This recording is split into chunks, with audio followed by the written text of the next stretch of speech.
Ora è tutto da ilmeteo.it, dove il fa la differenza. Dettagli maggiori sulle vostre località consultando la nostra app. Una buona giornata da Alessandra Tropiano.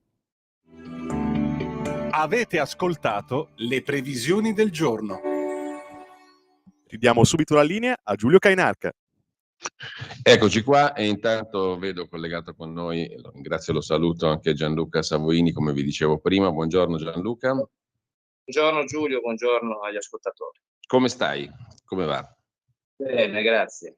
Ci sono Tutto novità? Abbiamo seguito, come tutti sanno, la tua vicenda. Ci sono delle novità che possono interessare chi ci ascolta? Ormai quello che doveva essere detto è stato detto, quello che altri hanno fatto è stato fatto e poi ci saranno ulteriori sviluppi dal punto di vista legale, ma questo si va avanti anche con la Lega e con Salvini. Benissimo, allora intanto noi approfittiamo di te perché sei un conoscitore della Russia, ovviamente, e anche delle vicende politiche russe, e non solo russe, perché in questo momento la Russia è in primo piano, ma per una serie di questioni di carattere più ampiamente geopolitico, no? Allora, che partita si sta giocando secondo te in Russia, dalle parti di Putin, Prigozhin? Non sto a riassumere tutto ciò che abbiamo già ampiamente discusso in questi giorni. Oggi abbiamo appena letto stamattina sul giornale un articolo di Gian Michele Sin che faceva un po' il punto, no? Parlando anche della longa manus di potenze straniere, in primo luogo degli Stati Uniti, nella vicenda Prigozhin. Tu come la vedi? Che idea ti sei fatto? Mi sono fatto l'idea di Michele Sin dal punto di vista che ci sono state interferenze internazionali. Anche io ho visto un filmato del presidente americano che diceva stiamo fuori da queste questioni.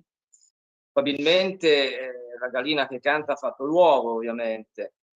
Nel mentre in cui nel momento in cui si stava svolgendo questo, non so come definirlo, tentato golpe, manifestazione da Wagner, difesa degli interessi di Prigozhin, suoi personali, era stato ufficializzato che dietro questo tentativo c'erano i servizi segreti americani e inglesi. Questo circolava proprio sulle agenzie di stampa russe, tra le più importanti nella giornata di sabato.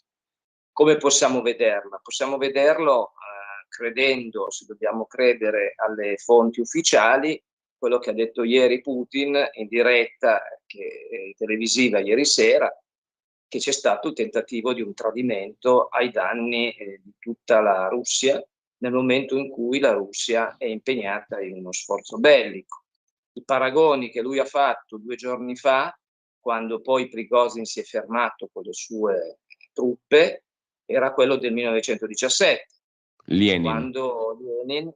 Quando Lenin, finanziato ovviamente col treno partito dalla Germania, finanziato da potenze internazionali che avevano tutto l'interesse nel pieno di una guerra mondiale di mettere fuori gioco la Russia, destabilizzandola e creando appunto quello che poi venne fuori, colpo di Stato bolscevico, che portò a Brest-Litovsk, la pace di Brest-Litovsk, e la Russia fuori dai giochi della Grande Guerra. Che cosa possiamo dire? Io credo che ci sia un combinato disposto di situazioni. Da una parte la Wagner deve essere sciolta il 1° luglio, secondo un decreto del Ministero della Difesa di inizio giugno, e questo potrebbe, a detta di molti, ma a detta anche dello stesso Prigozhin, a dire il vero, aver portato in lui l'idea di dire: noi abbiamo combattuto per gli interessi della Russia, stiamo combattendo per gli interessi della Russia anche in altre terre, in Africa soprattutto. La Wagner è operativa in tutte le aree di crisi africane dove ci siano interessi russi, dalla Libia al Sahel, in altre zone, la Repubblica Centrafricana.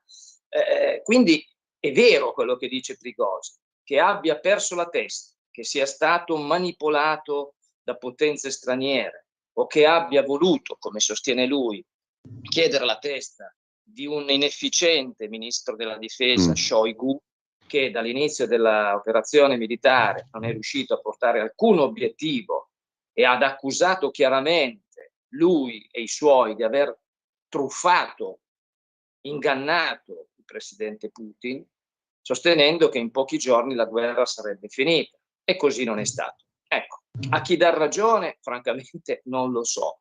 La Russia non è nuova a certi tentativi di guerre interne che a volte possono sfociare, Dio non voglia, in una guerra civile, e quindi noi dobbiamo ragionare, perché io leggo e sento e vedo moltissimi commentatori che parlano della Russia senza conoscere. Sono alcuni che la conoscono, per l'amor di cielo, ma la stragrande maggioranza che va in TV ha un'idea della Russia secondo i canoni occidentali, cioè ragionano coi parametri nostri europei, occidentali, pensando, se qui succedesse una cosa del genere faremmo così. Non è così. La Russia e i russi ragionano in maniera molto diversa, specialmente in situazioni di crisi come questa. Ci ricordiamo dalle guerre in Georgia addirittura colpo di Stato dell'agosto del 91 contro Gorbaciov perpetrato da Yeltsin, come andò a finire. Quindi bisogna rendersi conto che i russi, soprattutto in certe situazioni a cui sono molto più abituati di noi, reagiscono in maniera diversa da quella che noi potremmo pensare.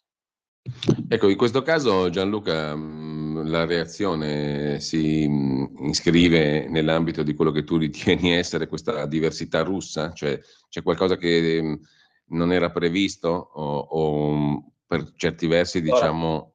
perché per esempio anche la figura di Prigozhin, com'è che viene fuori un personaggio di questa natura che acquista anche un certo qual potere, ridimensionato mi sembra dalle ultime vicende, no? È stato un po' goffo anche lui nel dire non è stata una marcia per tentare un golpe, ma una marcia per la giustizia contro il ministro della difesa, per protestare contro il fatto che le operazioni in Ucraina erano gestite male. Però come ha preso tanto potere questo ex chef? Ha preso tanto potere perché quando tu poi vieni a capo di milizie mercenarie che però sono diversi dai cosiddetti contractors occidentali che, tanto per essere chiari, stanno operando in Ucraina da un sacco di tempo e continuano a arrivarne sempre di più. Quindi, a differenza loro, che quelli sono soldati di Ventura, mercenari, chiamiamoli come vuoi, quindi solamente per il soldo, la Wagner non era così, non è così. Wagner ha anche un'ideologia nazionalista filorussa, cioè chi lavora e combatte per la Wagner stipendiato, non dal Ministero di Difesa, ma appunto dalla Wagner medesima e quindi da Prigozhin e dai suoi fondi che ha ricevuto, non si sa bene da chi, però li ha ricevuti, perché evidentemente quando adesso hanno sequestrato qualcosa come 1 miliardo di rubli nel suo ufficio di San Pietroburgo, vuol dire che ovviamente deve pagarli i suoi soldati. E ci sono soldi. Da dove arrivano questo non si sa, anche se essere immaginato. Io mi chiedo però, faccio tre domande.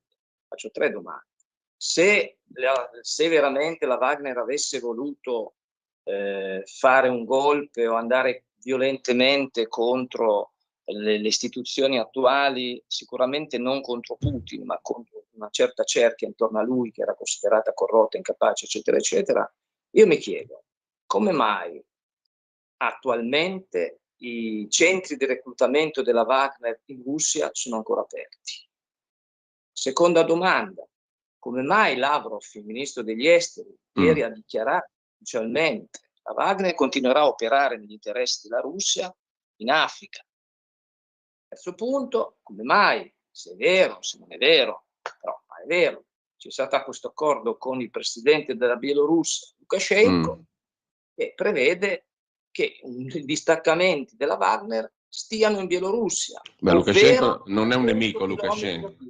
Non è un nemico di Putin, dico Lukashenko. No, certo, ha maggior ragione. Allora, a questo punto è un po' un mistero questo della Wagner. Sta diventando un mistero che, a meno che non venga chiarito definitivamente da chi di dovere, ovvero da Putin, è difficile, è una matassa ingarbugliata, perché anche ieri lui non ha mai nominato il nome di Prigozhin, non l'ha mai fatto. Ha parlato di tradimento e ha parlato, attenzione, di diversi, moltissimi membri della Wagner, militari e anche comandanti di battaglioni della Wagner, che hanno rifiutato di seguire questa protesta / golpe barra manifestazione, insomma non si sa come chiamarla. Quindi vuol dire che anche all'interno della Wagner una grossa fetta, quello che si sa, ha detto beh, va bene protestare, siamo d'accordo con Prigozhin, però non al punto di andare a combattere contro altri russi, perché il rischio era che quando tu sei a Tula, cioè sei a meno di 200 km da Mosca, vai avanti, sai che si va allo scontro armato, quindi russi che ammazzano altri russi, sarebbe stato un disastro anche a livello di immagine, oltre che a livello interno e tutto. E poi mi chiedo l'ultima domanda, mi faccio a te e agli ascoltatori, come ragionamento, non so se qualcuno può avere questa risposta, io non ce l'ho, ma visto che si vedeva dall'alto che questi 5.000, poi sono stati 5.000, 6.000, non 25.000 di truppe della Wagner, tutte ben allineate su queste autostrade che sono grandi, dritte, lunghe, senza montagne, senza alberi, senza coperture, ma se si voleva, fosse veramente stato un pericolo per la sicurezza interna, ma cosa ci voleva far alzare i caccia e bombardare? No, io mi chiedo, se veramente fosse stato così, tu alzi gli aerei, li bombardi, e finita lì, non è che ci vuole molto. Cosa potevano fare contro degli aerei da caccia che andavano sopra? Perché loro avevano l'aperto, stavano andando tranquillamente, senza alcuna resistenza da parte di nessuno, tantomeno i comandi militari. Anche qui, i comandi militari hanno ricevuto degli ordini o non li hanno ricevuti? Se li hanno ricevuti e non li hanno attuati, allora erano anche loro ammutinati. Se invece, come io credo, non l'hanno ricevuti. Ma quindi Quindi il mistero è ancora grosso. appunto dico, è un ammutinamento vero o falso, è un gioco delle parti, è un regolamento di conti che si capirà in futuro. Qualcuno sostiene anche questo, che sia un po' una sorta di, oltre che regolamento di conti, che venga utilizzato proprio per dire a tutti, vedete, adesso ci sono questi soldati che per noi sono fondamentali, che stanno protestando in maniera molto dura, hanno però dimostrato responsabilità e non sono andati allo scontro con l'esercito regolare, altrimenti sarebbe stata una cosa terrificante. Capiamo anche le ragioni, se ci sono, di questo raggruppamento. Loro non hanno mai parlato contro Putin, mai. Ecco, anche Gianluca, anche il fatto che tu ricordavi prima, Putin ha, diciamo così, paragonato la situazione a quella del 17, no? Lenin, spedito in Russia dal nemico tedesco. E poi Lavrov, il ministro degli esteri, ha, diciamo così, anche dato corpo all'ipotesi dello zampino nemico, tra virgolette, nella vicenda Prigozhin, no?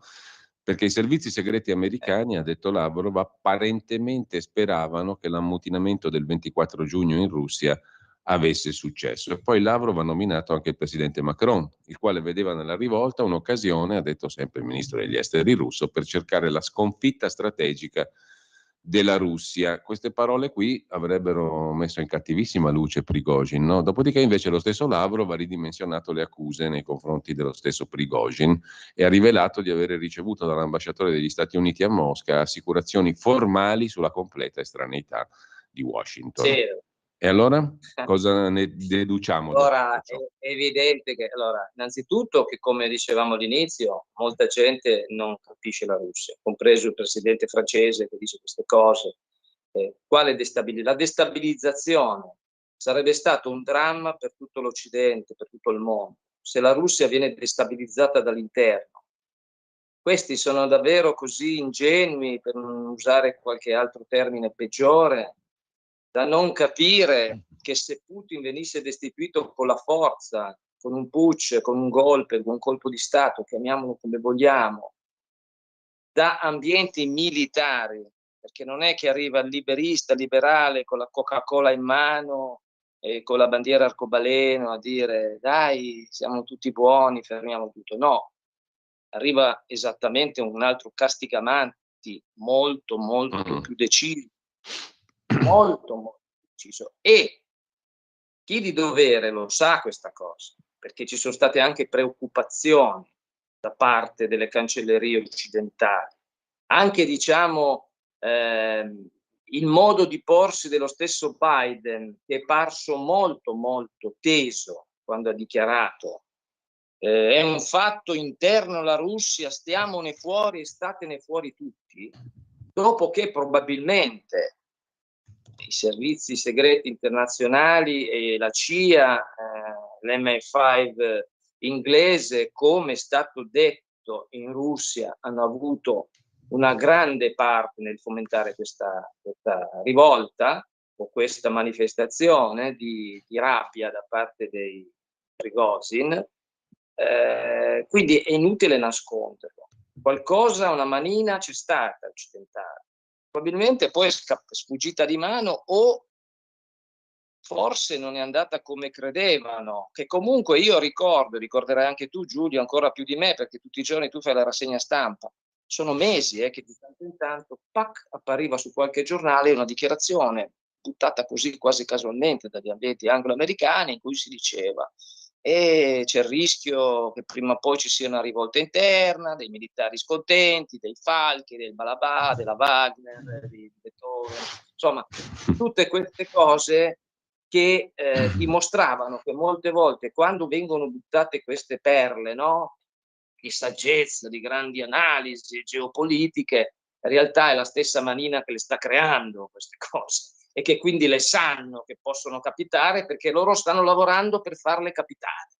Quindi facendo questi discorsi è inevitabile che tutti sapevano, adesso viene fuori che anche Putin sapesse 24 ore prima, ma questo sarà vero, non sarà vero, però bisogna sempre stare attenti alle fonti, da chi vengono dette, perché, per come, insomma da parte occidentale sappiamo che ormai c'è un unico diktat, un unico copione. Da una parte il bene, la santità dell'Ucraina guidata da grandissimo capo militare, pulitissimo, senza macchia, senza peccato, un eroe del mondo e dei valori occidentali che vanno difesi contro la barbarie russa, filosovietica, neonazista, insomma tutto quello che viene detto regolarmente dai think tank importanti che contano, che la maggior parte dei casi sono grandi balle.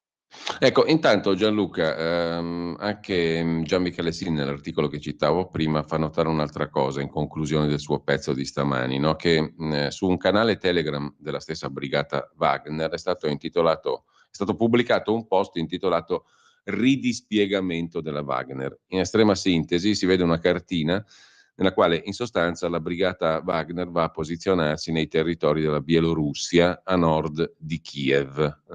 Insomma, lì è stato avvistato anche lo stesso Prigozhin a Minsk, no? Nella capitale bielorussa.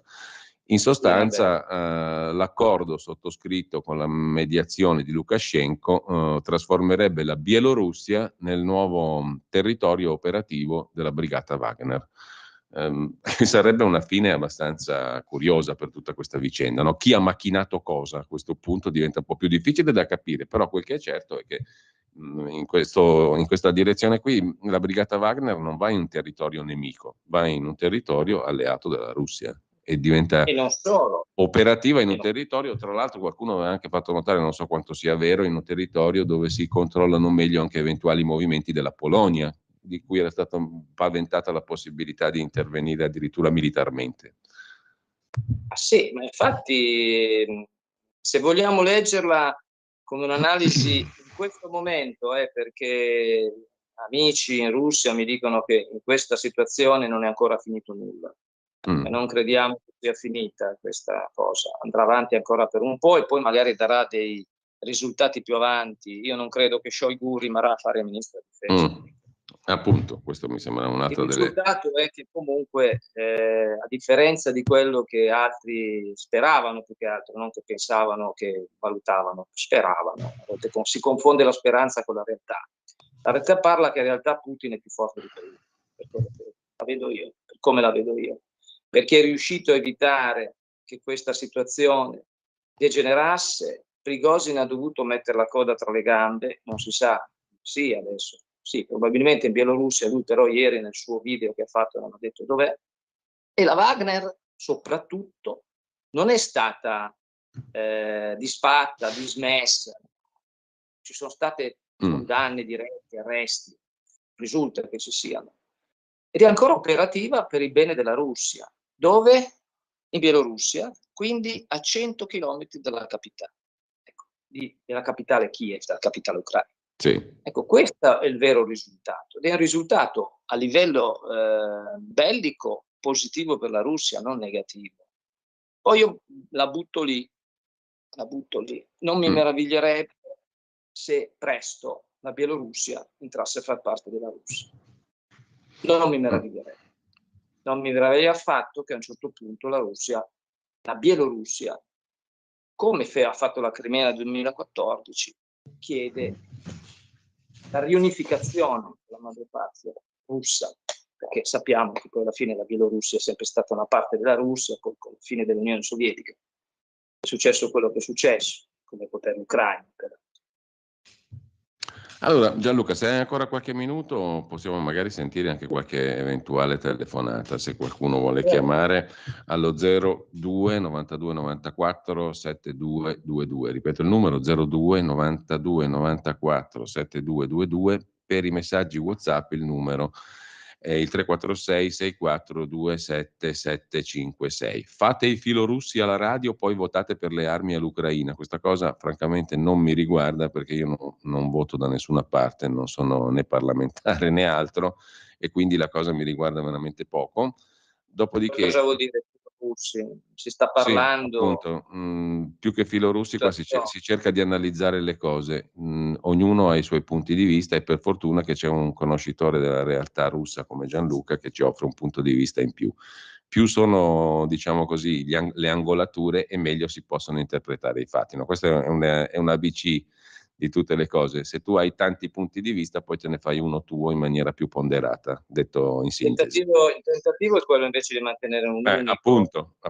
no? A senso unico, quella di cui parlavo prima. Allora, come mai i servizi segreti non avevano visto nulla? Chiede un altro ascoltatore, che invece elogia il tuo modo di esporre le cose, è l'unico che dà spiegazioni plausibili, Savoini. Qualche analista, leggo un altro messaggio ancora, in effetti come mai i servizi, un po' quello che dicevi tu, no? Cosa ci voleva bombardarli questi qui se erano un pericolo vero? Certo. Dopodiché c'è un altro ascoltatore che scrive: qualche analista sostiene che la marcia di Prigozhin sia un espediente per trasferire una parte della Wagner in Bielorussia e attaccare poi l'Ucraina da nord, che era un po' il discorso, è un'estensione del discorso che stavamo facendo prima. Il nocciolo della questione è quest'ultima frase dei Savoini: 100 chilometri da Kiev, sottolinea ancora un altro ascoltatore. E c'è anche una chiamata che sentiamo subito, poi ti lascio la parola su questi interessanti messaggi. Certo, no, Due chiamate. Una o due? Due chiamate, Pronto? credo. Pronto? Pronto, sono in linea? Prego, buongiorno. Pronto? Buongiorno Sì, Giulio, complimenti per queste trasmissioni, sono veramente eccelse. Volevo dire, e chiedi a Savoini se è d'accordo, che queste situazioni sono il frutto che viene da lontano dei pasticci che sono stati creati a suo tempo nell'Europa dell'Est. Nazioni spostate, confini manomessi, popoli spostati, e qui come un fiume carsico le realtà saltano poi fuori. Guarda, sono molto felice che Biden non abbia telefonato alla Meloni e che il nostro governo non abbia preso posizioni drastiche in questa faccenda, che si sia limitato a contattare i nostri connazionali in Russia e a tranquillizzarli, a dar loro le disposizioni del caso. Punto e basta. Tu cosa ne pensi? Grazie ancora Giulio, ciao. Buona giornata a te, c'è un'altra telefonata, mi pare, la sentiamo subito. Pronto? Pronto? Buongiorno. Buongiorno, scusate, complimenti per la trasmissione, sono Mario da Rieti. Allora, vedete, purtroppo il governo italiano non è che può fare nient'altro, caro Cainarca e caro Savoini. Il nostro destino è stato deciso quasi 80 anni fa a Yalta con un tratto di penna sulla carta geografica, no? E quindi noi siamo in un'alleanza. Così a NATO, se tu mi dovevi dire con chi scegli tra la Russia e l'Ucraina, avrei scelto la Russia. Però siccome siamo in questa parte dell'alleanza, siamo nella NATO, cerchiamo di essere un po' con la schiena dritta, nel senso, non il solito paese pizza, spaghetti e mandolini, ritarietta e così cialtronesca all'Alberto Sordi. Allora, siamo in questa, ci dobbiamo stare a schiena dritta, ci dobbiamo confrontare con i nostri alleati ed essere da questa parte, perché ti ricordo, caro Reinhardt, lei conosce la storia meglio di me, che noi nella prima guerra mondiale eravamo a favore della triplice intesa, Austria e Germania erano nostre alleate e l'abbiamo pugnalata alla schiena. Nella seconda guerra mondiale eravamo alleati ai tedeschi e siamo passati dall'altra parte. Nella storia d'Italia non ha mai finito la guerra con cui l'aveva cominciata, con gli alleati che l'avevano cominciata. Io penso che in questo momento il governo italiano sta tenendo una linea, diciamo, coerente. Purtroppo siamo da questa parte e ci dobbiamo stare, non si tratta armi all'Ucraina, cerchiamo di non fare il paese serio, non la solita pizza, spaghetti e mandolino, tutto qua, grazie. Gianluca, ti lascio subito la parola anche sui messaggi che ho letto prima. Capisco l'ultimo ascoltatore, la storia d'Italia, pizza, spaghetti e mandolino, mi trova perfettamente d'accordo. In molti accadimenti storici purtroppo il popolo italiano, l'Italia, si è dimostrata inaffidabile e anche traditrice degli alleati. Però io aggiungerei anche con le parole dell'ex ambasciatore in Unione Sovietica e grande editorialista del Corriere della Sera, Sergio Romano, bisogna vedere se gli alleati cosiddetti adesso, dopo tanti anni dalla nascita dell'Alleanza Atlantica e della nuova geopolitica scaturita dalla fine della Seconda Guerra Mondiale, anche da Yalta ovviamente, sia ancora valido un'alleanza senza discutere i fondamenti della medesima e senza capire che molti dei cosiddetti alleati, gli americani in primis, fanno soprattutto i loro interessi utilizzando tutti le altre nazioni loro alleate, che in molti casi sembrano diventate delle serve, non degli alleati, di pari grado ovviamente a livello gerarchico sotto la potenza, la superpotenza americana, ma mi sembra che in molte occasioni ci siano dei padroni che determinano anche il destino dei loro sudditi, che siamo noi, siamo la Germania, la Francia, tutto il resto dell'Europa che è soggiogata da degli interessi che spesso e volentieri non fanno gli interessi dei popoli europei. Tutto qua, non si tratta di fare traditori, vigliacchi, cambiare treno in corsa, no, assolutamente, però al tempo stesso bisognerebbe che tutti si trovasse a dire ma questa situazione, faccio un esempio, il Nord Stream per la Germania che è stato fatto saltare per aria da ben precisi servizi segreti internazionali non tedeschi, italiani ovviamente, ha fatto un danno alla Russia o ha fatto un danno alla Germania? Perché io ho sentito che poco tempo fa il capo degli industriali tedeschi ha detto questo è stato un atto di guerra contro la Germania, la distruzione del gasdotto Nord Stream che portava appunto dalla Russia il gas alla Germania. Questo è un atto di guerra alla Germania, dato che non se lo sono fatti saltare da solo i russi, da soli, e chi è che ha fatto questo atto di guerra alla Germania? Non la Russia, non dico altro. Intanto abbiamo una telefonata e poi un ascoltatore, un'ascoltatrice, anzi Luciana da Udine, che saluto, che ci chiede notizie di Ugo Poletti, il direttore dell'Odessa Journal, che abbiamo sentito tante volte. L'ho sentito proprio ieri, tra l'altro, e che da Odessa, diciamo, ci ha dato molto spesso il punto di vista ucraino in questa vicenda bellica e che torneremo a risentire senza dubbio. Intanto Laura osserva via WhatsApp: il governo prima si scatena nell'oltranzismo pro-Ucraina, armi e soldi all'Ucraina, e poi dice che non siamo in guerra con la Russia, una forma di schizofrenia. E un altro ascoltatore invece sottolinea la notizia che è stata poi variamente ribadita ieri: Biden ha chiamato alla fine Giorgia Meloni, no? Il messaggio è uniti per l'Ucraina all'interno della NATO. Sentiamo la telefonata, pronto? Buongiorno a tutti, sono Marco da Mantova, in trasferta per qualche giorno nelle Marche. Allora, noi stiamo ancora qua a domandarci dell'incoerenza dei governi italiani che iniziano una guerra con una forza e la completano con un'altra. Io però mi sto domandando una cosa, e nessuno mi sembra sulla grande stampa nazionale se l'è posta. La Germania, e io in questo chiedo aiuto a Savoini che conosce bene la Russia, ma presumo conosca bene anche i collegamenti che ci sono sempre stati da decenni tra Germania e Russia, la Gerussia. La Germania, che aveva fortissimi interessi in Russia, il voltafaccia che ha fatto praticamente schierandosi pro-Ucraina. Come è stata possibile un voltafaccia simile? Io aspetto una risposta. Grazie e buon lavoro.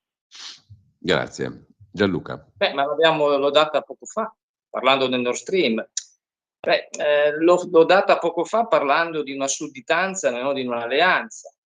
Ma come possono fare i tedeschi che non appena incominciassero o incominciano a volte a parlare di interessi nazionali, tutta la grande stampa globalista li tira fuori il nazismo? Perché parlare di interessi nazionali in Germania significherebbe avere nostalgia di un periodo drammatico della loro storia. Proprio ieri ho letto un articolo su un giornale, uno dei soliti grandi giornali, non ricordo più se Repubblica o qualcosa del genere. Hanno fatto una mezza pagina sul fatto che un'elezione democratica in Germania ha portato a diventare sindaco di un paese di 30 o 40 mila abitanti, non di Berlino, non di Monaco di Baviera o di Francoforte, di un paese dell'ex Germania Est di 30-40 mila abitanti, un signore di Alternative für Deutschland, che è il partito di destra nazionalista, alleato peraltro finora con la Lega al Parlamento europeo, da Le Pen e tutti gli altri, che non mi risulta essere una formazione fuorilegge, visto che partecipa alle elezioni, è presente al Parlamento europeo, e in Germania appunto viene riconosciuto come un partito legittimamente in corsa per le elezioni, ha ormai superato il 20% a livello nazionale. Ecco, e di questo cosa è venuto fuori? Che solamente, questo secondo i grandi articoli di questi grandi giornalisti, no? Che non sono schierati, sono indipendenti, ovviamente ci mancherebbe altro, parlano di nazismo, la nostalgia delle svastichelle, perché questo signore è diventato sindaco di un paese di 40.000 abitanti in Germania. Ecco, perché Alternativa für Deutschland, a differenza di tutti gli altri partiti dell'arco costituzionale, chiamiamolo così, tedesco, si batte contro le armi all'Ucraina, si batte per un'indipendenza più forte della Germania da certi vincoli europei e internazionali, ed è molto molto critico sul fatto che non si siano mai svolte delle indagini sulla distruzione del Nord Stream. Cioè una cosa del genere, in cui ti mette a carte 48 l'economia tedesca, che in grande parte a livello energetico dipendeva da questo gasdotto, non viene fatta alcuna inchiesta seria.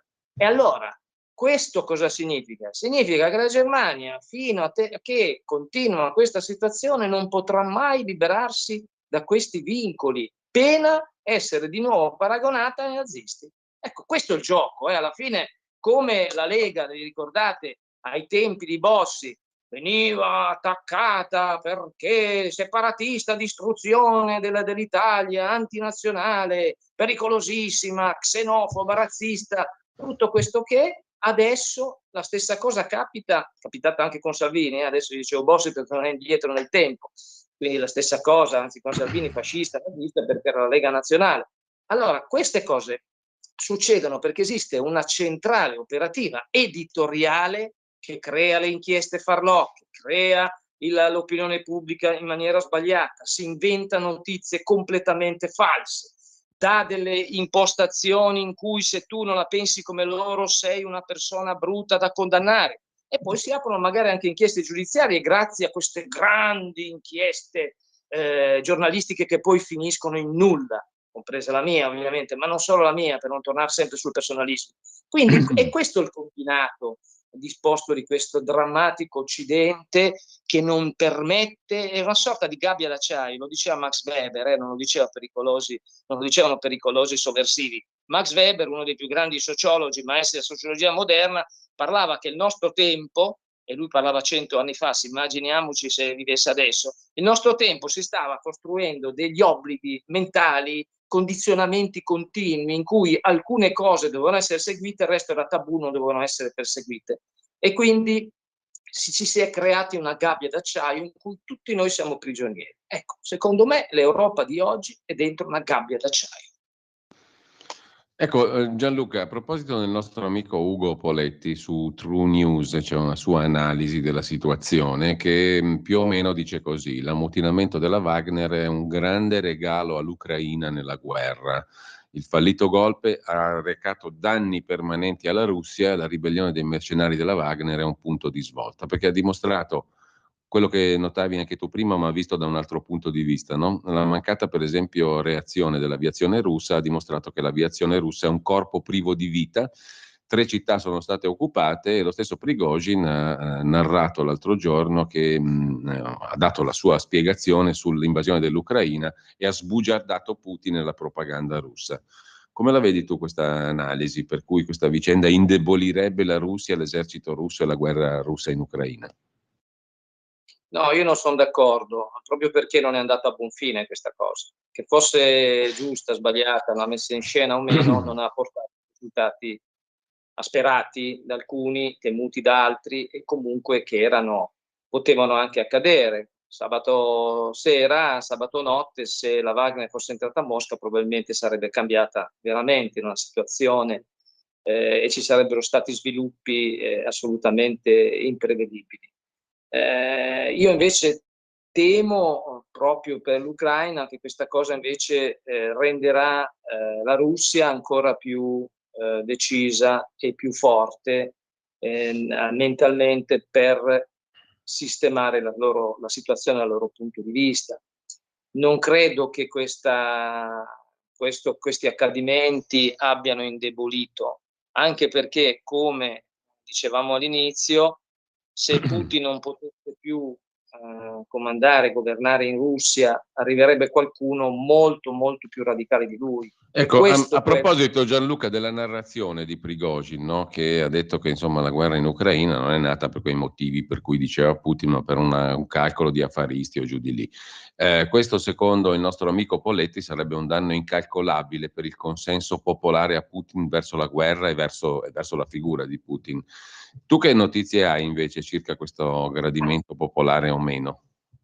Ecco, allora, già da tempo sul fatto che non ci che parecchia gente in Russia non fosse contenta di come stavano andando le cose, io l'ho toccato direttamente con mano, ma sempre dal punto di vista che, secondo la stragrande maggioranza della popolazione, se bisogna addebitare qualche colpa al presidente è il fatto di non aver chiuso in maniera molto rapida e anche decisa la questione dell'operazione speciale o della guerra che gli si vuole.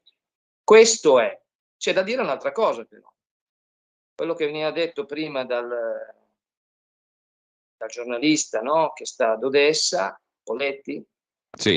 È vero, perché dal punto di vista elettorale può essere vero. Non dimentichiamo che il prossimo anno ci saranno le presidenziali in Russia.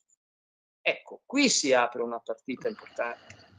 Quindi io credo che sia esattamente l'opposto, che Putin si rinforza perché ovviamente non può assolutamente perdere altro terreno nel sostegno della popolazione in vista delle elezioni del prossimo anno, ma la stessa popolazione, da quello che è emerso anche da analisi internazionali, è assolutamente ancora dalla parte del presidente Putin, non contro. Quindi anche Prigozhin, secondo me, a un certo punto si è reso conto che stava attraversando il Rubicone e dall'altra parte poteva andare a finire molto molto male, magari anche per l'attuale leadership del Cremlino. ma sicuramente anche per lui e per la sua operazione, che adesso è stata gestita in una maniera che, fino a prova contraria, e magari ci potranno essere prove contrarie, ripeto, io non credo che sia finita così e avremo poi ulteriori notizie e soprattutto azioni nei prossimi tempi, nelle prossime settimane, che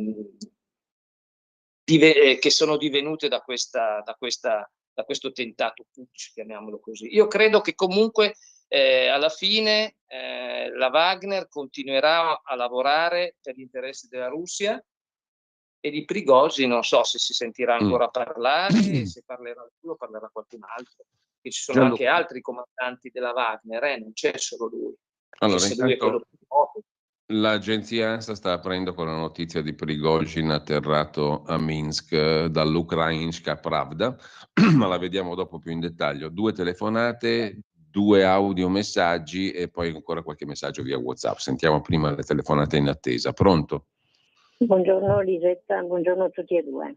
Buongiorno. Volevo aggiungere qualcosa anch'io. Allora, la tolleranza del soccorso americano via NATO, gli europei condannano secondo me Mosca con forti riserve e scarse risorse.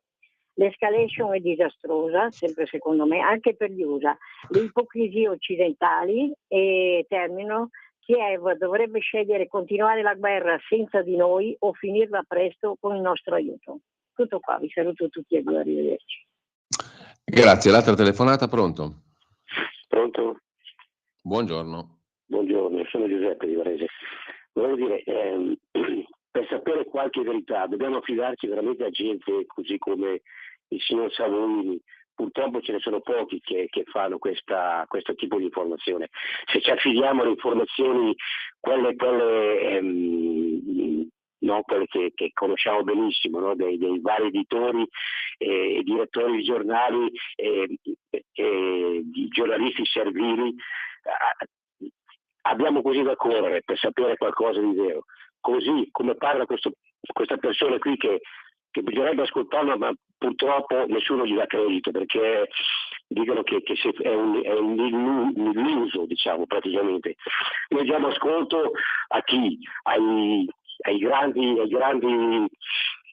quelli che fanno fumo, no? Come gli americani, inglesi, eccetera, eccetera, e i servi fedeli che fanno parte dell'Alta Atlantica. Poi noi siamo conciati male. Salve.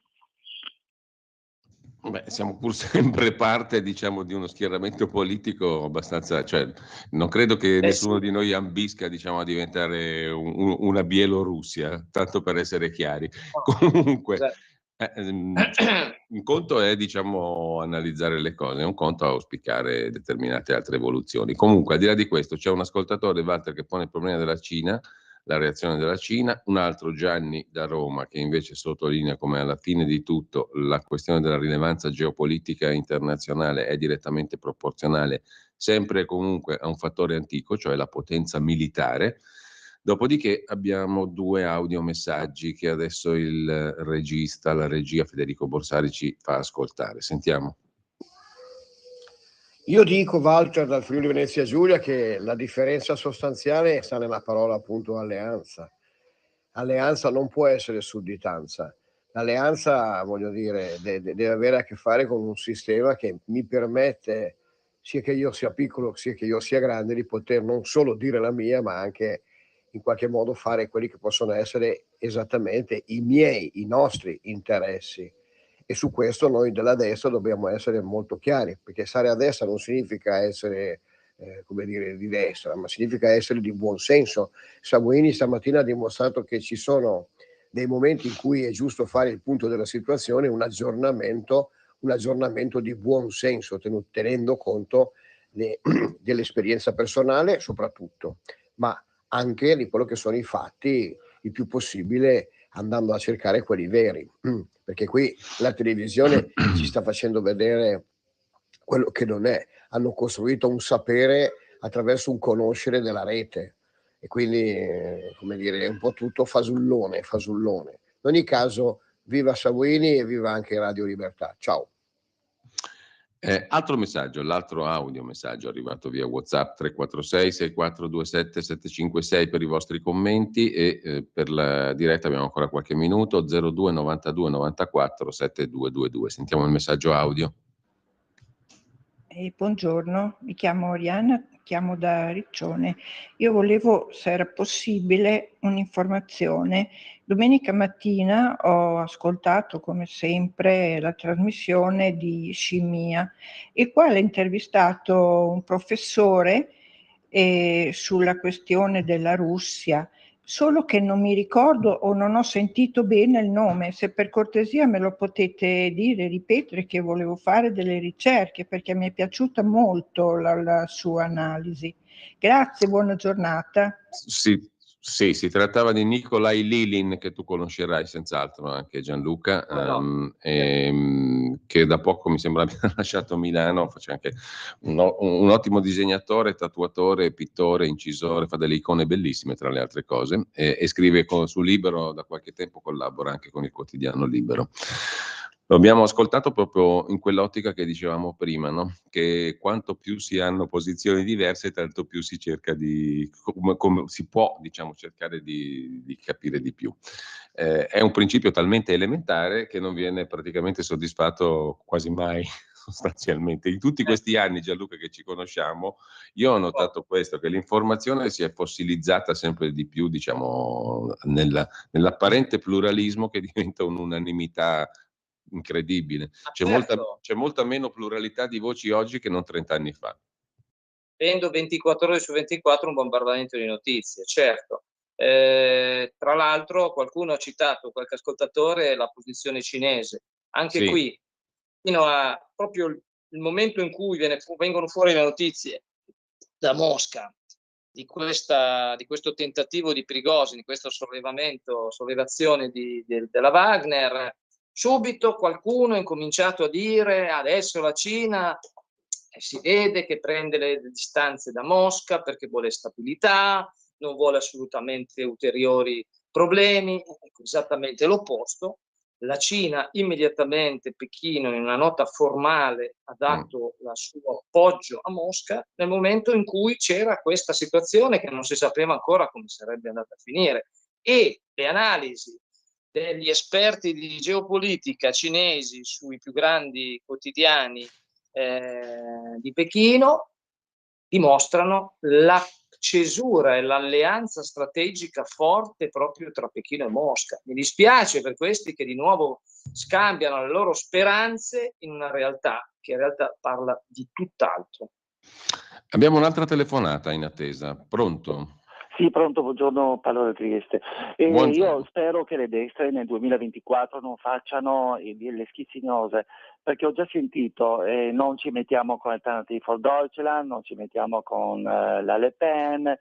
Allora io dico, la Lega in primis logicamente dovrà, secondo me, deve rimanere sia con l'Alternative for Deutschland che con la Le Pen, perché se iniziamo già a dividerci adesso veramente vuol dire tradire e lasciare la poltrona sempre alla von der Leyen e compagnia. Grazie.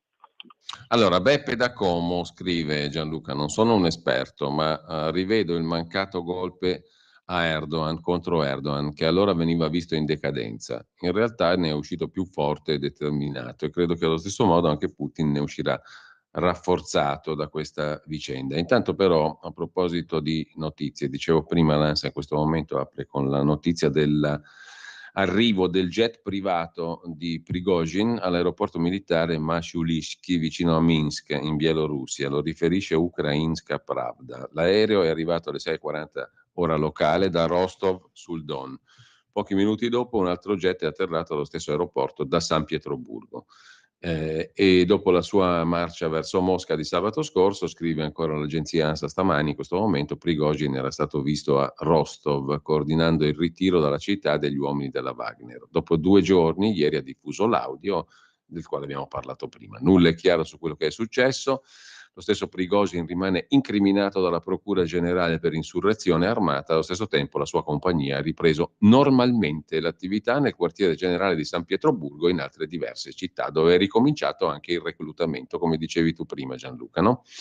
Uno dei punti principali interrogativi, uno dei principali punti interrogativi, dopo che il Cremlino aveva fatto sapere, in base all'accordo mediato dal presidente Lukashenko, che Prigozhin sarebbe andato a Minsk, alcuni canali Telegram e il Kiev Post avevano scritto che sarebbe già stato avvistato, eccetera, eccetera. Insomma, in sostanza l'ANSA conferma che Prigozhin è atterrato a Minsk, secondo l'Ukrainska Pravda.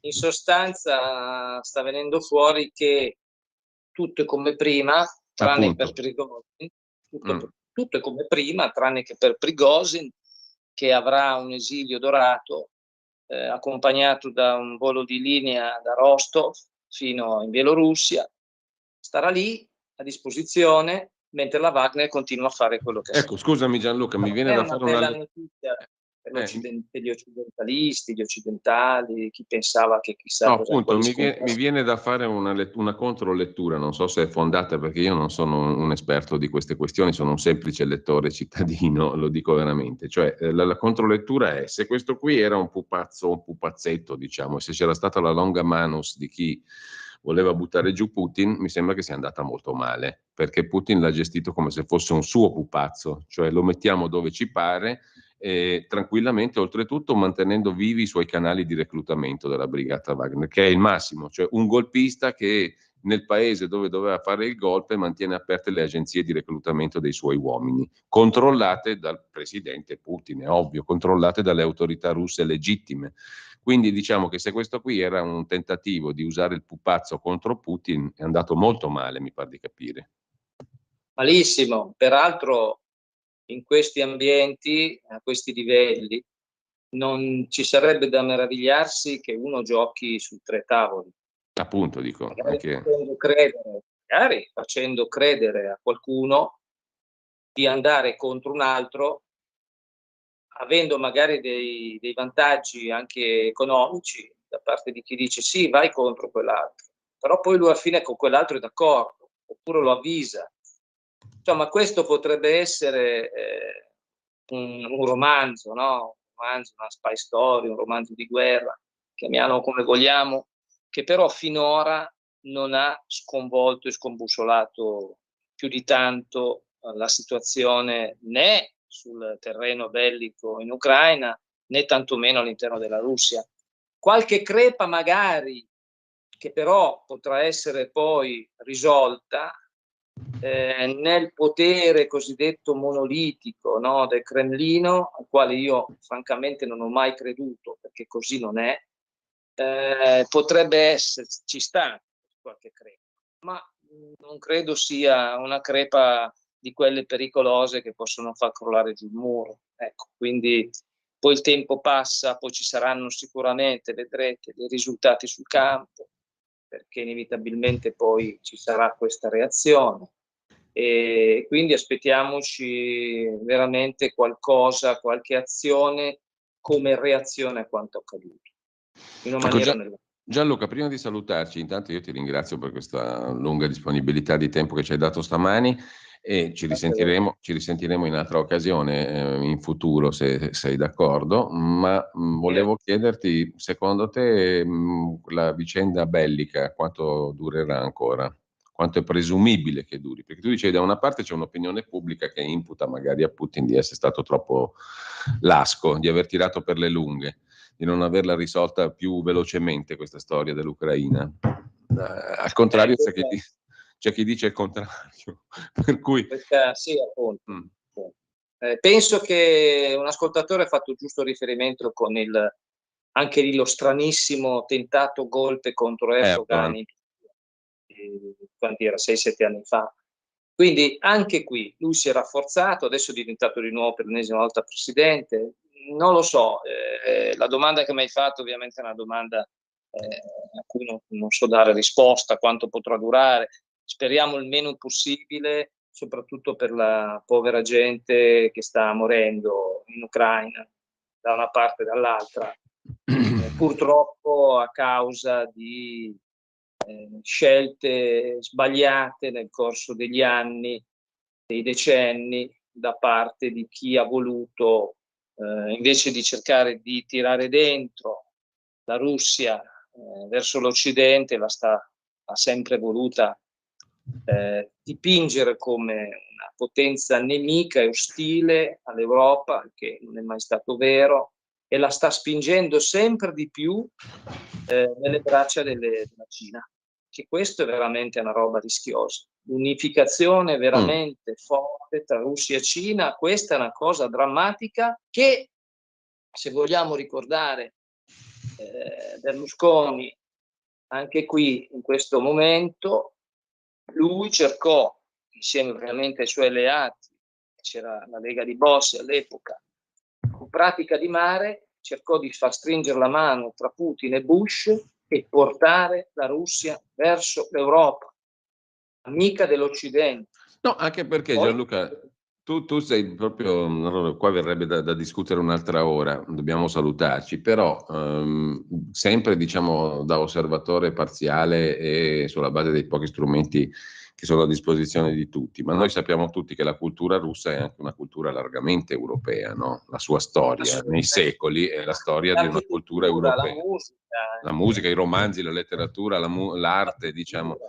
Allora, se tu riuscivi diciamo, a creare un canale Europa-Russia, riuscivi a fare un'operazione geopolitica molto importante di argine verso ciò che è totalmente altro da noi, cioè la Cina.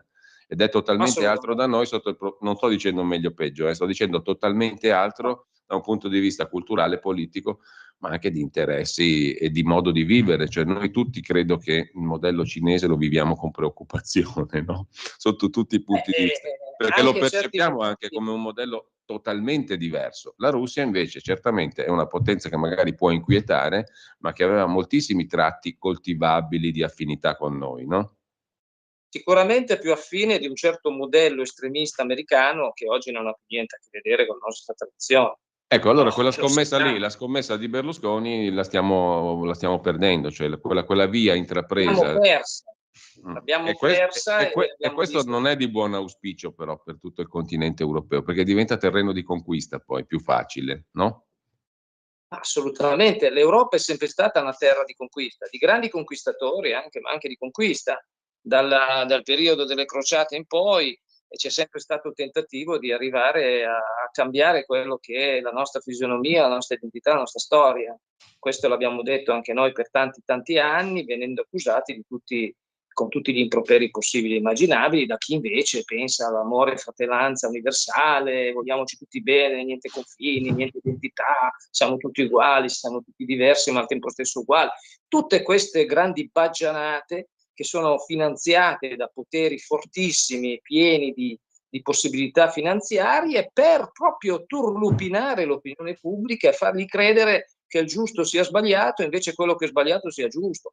Questo è il capovolgimento di tutti i valori, per dirla alla Nietzsche, no? La trasvalutazione dei valori, che quello che era bello, tradizionale, identitario, nostro, europeo, in realtà viene buttato al macero perché eravamo cattivi, conquistatori, razzisti, eccetera. Ma quando evidentemente c'è stata anche una parte di questa storia, ma non può essere tutto distrutto, devastato nel nome di chissà quale idea, che in realtà non è nessuna idea, ma è solamente il combinato disposto di interessi economici, finanziari, globali, che vogliono tenere l'Europa sotto la longa manus di chi sta determinando le scelte di geopolitica planetaria. Allora, io ringrazio Gianluca. Questo è il mio pensiero. Certo, ci mancherebbe Grazie a altro. voi. Grazie a Gianluca Grazie. Savoini, buona giornata Gianluca, un saluto a tutti, a presto. Grazie, arrivederci. Tra poco Claudio Borghi Aquilini, non in diretta, quest'oggi.